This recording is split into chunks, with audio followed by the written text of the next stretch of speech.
శ్రీ గురుచరిత్ర అధ్యాయం 38. శ్రీ గణేశాయ నమః. శ్రీ సరస్వత్యై నమః. శ్రీ గురుభ్యో నమః.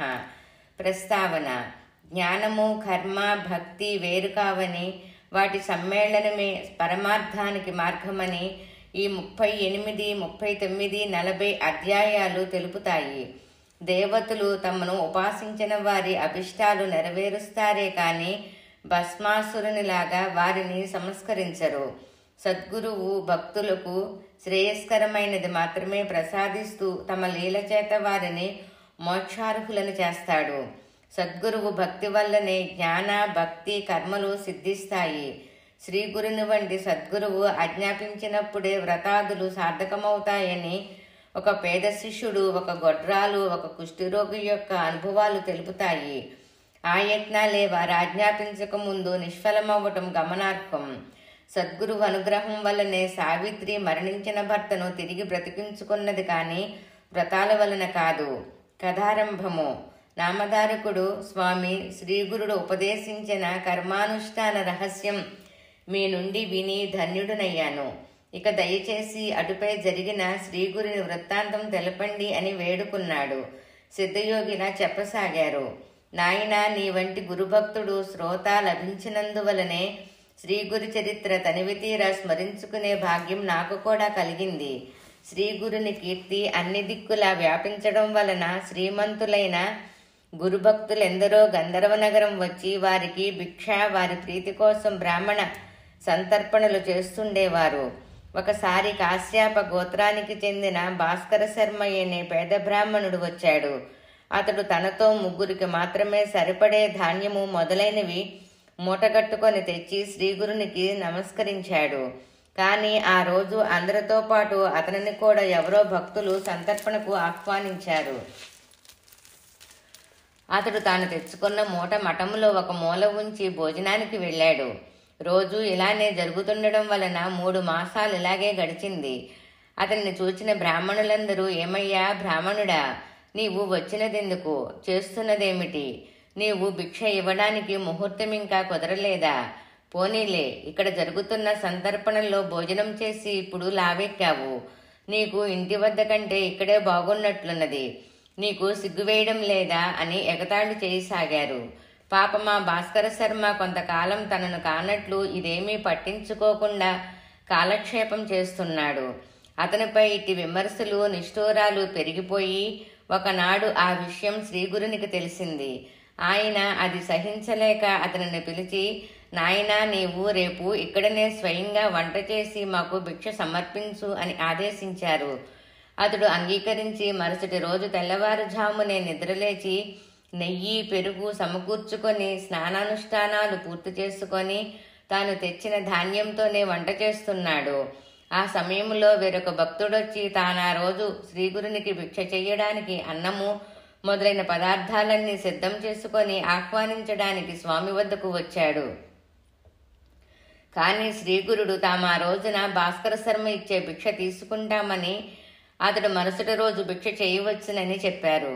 అతడు నిరుత్సాహపడి, అయ్యో, ఇప్పుడు ఈ దరిద్రుడు వండిన దాంట్లో ఒక్కొక్కరికి ఒక్కొక్క మెతుకైనా వస్తుందా? ఈ రోజు ఎవరి కొంపరకు వాళ్ళు వెళ్ళి భోంచేయవలసిందే అనుకుంటూ వెనుకకు మరలాడు. శ్రీగురుడు ఆ మాటలు విని అతనికి అక్కడున్న వారందరికీ ఇలా చెప్పారు. నాయనులారా, ఈరోజు మీరెవరూ భోజనానికి ఎక్కడికి వెళ్ళవద్దు. మీరందరూ భార్యాబిడ్డలతోనూ స్నేహితులతోనూ కలిసి ఈ మఠంలోనే భోజనం చెయ్యాలి. కనుక అందరూ స్నానాలు చేసిరండి అని చెప్పారు. అందరూ ముఖముఖాలు చూచుకొని నవ్వుకుంటూ, ఈ దరిద్రుడు తెచ్చుకున్నది సోలుడు బియ్యమే కదా, ఎవరికి తెలియదు. మఠంలో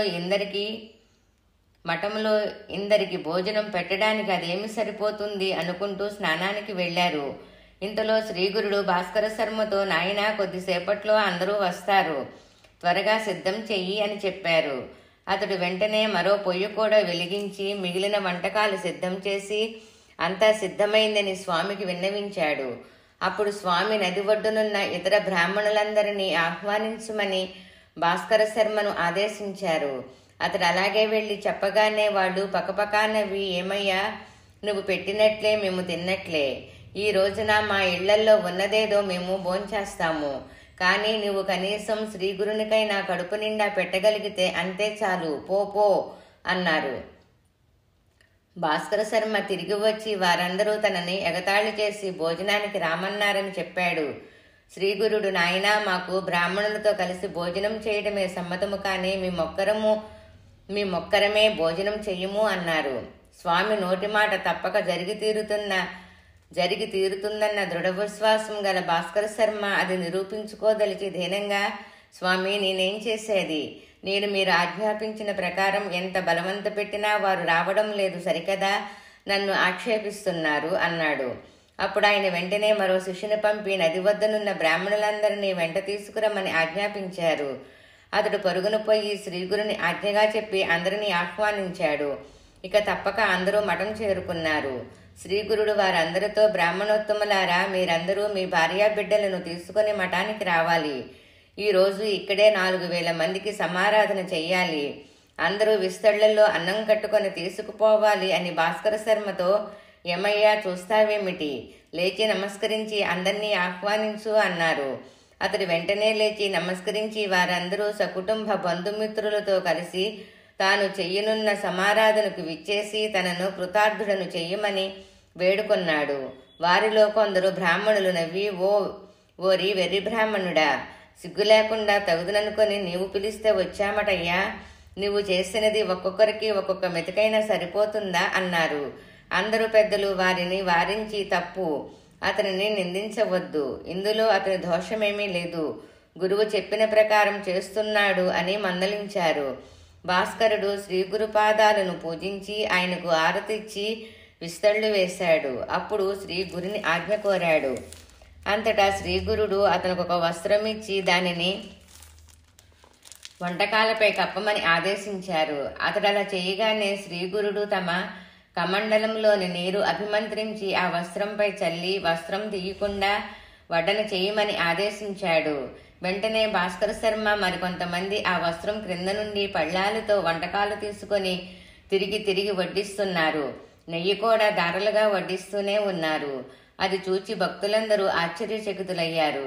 అప్పుడు మొదట శ్రీగురుడు, తర్వాత మిగిలిన వారు ఆపోసనం తీసుకొని భోజనం చేయడం మొదలుపెట్టారు. భాస్కర శర్మ ఒక్కొక్కరి వద్దకు వెళ్లి నెమ్మదిగా కూర్చొని కావలసినవి అడిగి వేయించుకొని తృప్తిగా భోజనం చేయమని చెప్పాడు. భోజనాలయ్యాక అందరికీ తాంబూలాలిచ్చి స్త్రీలకు, పిల్లలకు, అన్ని వర్ణాల వారికి బంతులుగా కూర్చోబెట్టి వడ్డన చేశారు. చివరకు ఊరిలో విచారించి భోజనం చెయ్యని వారెవరూ లేరని నిర్ధారణ చేసుకున్నాక శ్రీగురుని ఆజ్ఞ తీసుకొని భాస్కరుడు గురుప్రసాదం స్వీకరించాడు. అప్పుడు అతడు వెళ్లి చూచి అతడు వండిన వంటకమంతా అలానే ఉన్నదని స్వామికి మనవి చేశాడు. దానిని జలాచారులకు వెయ్యమని స్వామి ఆదేశించగా అతడు అలానే చేశాడు. కొద్దిపాటి అన్నంతోనే వేలాది మందికి గొప్పగా సమారాధన జరగడం వలన గురుమహిమ అందరికీ తెలిసింది. శ్రీగురుడు సాక్షాత్తు అన్నపూర్ణేశ్వరుడని, వారి అనుగ్రహానికి పాత్రులైన వారికి ఎట్టి కొరత ఉండదని అందరూ కీర్తించారు. అప్పుడు శ్రీగురుడు భాస్కర శర్మను ఆశీర్వదించి ఇంటికి పంపివేశారు. శ్రీగురుని కీర్తి మరొక్కసారి అన్ని దిక్కులా మారుమ్రోగింది. శ్రీ దత్తాయ గురువే నమః, శ్రీ శ్రీపాద శ్రీ వల్లభాయ నమః, శ్రీ నృసింహ సరస్వతియే నమః. 38వ అధ్యాయం పారాయణ ఫలితము. అక్షయ సంపదల కొరకు ఈ అధ్యాయం పారాయణ చేయవలెను. శ్రీ దత్తాత్రేయార్పణమస్తు.